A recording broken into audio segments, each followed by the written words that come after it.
One of the biggest problems with energy is that we can't see it. We take it for granted. We use it every day, but we don't know what it really looks like. I can't think of an example of anyone being able to change something that they don't understand or they're not able to see. I think the whole energy issue is to treat energy as the single greatest responsibility. We too often think of culture as being synonymous with art when it's really synonymous with sort of everything. It has to permeate everything. It has to be throughout the culture, throughout our economy. How this affects design, I think that's still very much an open question at the urban scale. I think we're really just coming to terms with the way in which we can pose the problem for ourselves. And I think the Energy Issue Project says there are brilliant people that are really on the front lines of kind of practical thinking about energy. And we all need to listen to those people because they're our leaders now. The idea of this project is to treat energy as a communication problem. For a lot of people, it's hard to understand that. It's hard to see it. It's hard to know exactly what energy is. Energy means the ability to do work, which is a totally invisible concept. If we can't communicate that to people, then we can't have them respond to it. We can't have them change the way that they operate, change the way that they vote, change the way that they behave. The contemporary image of the 21st century city is its skyline, its buildings, it's their facades, it's their envelopes. The envelope is also the place, the kind of boundary between inside and outside. The inside that's consuming energy and the outside that wants to take it away. We're really excited to be working with Oldcastle BuildingEnvelope because the building envelope is precisely that moment where the communication aspect of architecture and the energy aspect come together.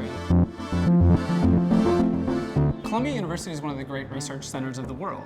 We have some of the world's greatest experts all across different disciplines, and many of them are kind of the world's greatest experts on energy.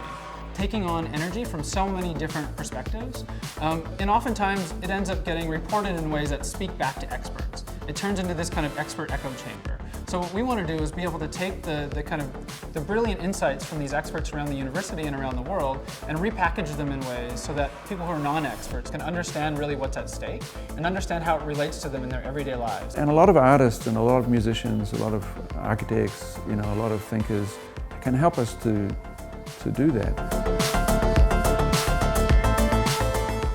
The role of the cultural producer, of the artists, of the architect, of designers and journalists, people that work in the sphere of cultural production, their job is to make things that are invisible visible. Figuring out how do you see energy easier in each part of your life and how you could kind of make small changes. There's energy when you're riding a motorcycle, and there's energy if you're DJing, there's energy if you're jumping out of a plane, etc., etc. The idea with the energy issue is to make energy a cultural issue. We're working with cultural producers around the world to try to think through new ways of thinking about energy in cultural terms. To actually help the rest of us understand energy. Finding those types of metaphors and tying them together is something that marketing is traditionally really good at, and looking at energy as a communications issue can help harness some of that thinking and use it to different ends.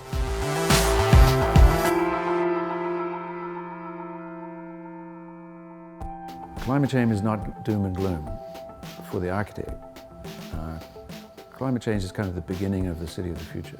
You can split architecture's potential here. On one hand, there's a kind of potential of design, of really literally, producing new plans for cities or new plans for buildings. But I think before we can even get to that point, architecture's ability to reason spatially can be so beneficial in actually just helping to pose the problem properly. There has to be a kind of philosophical transformation which embraces energy and embraces flow. It means, really, where is creativity going?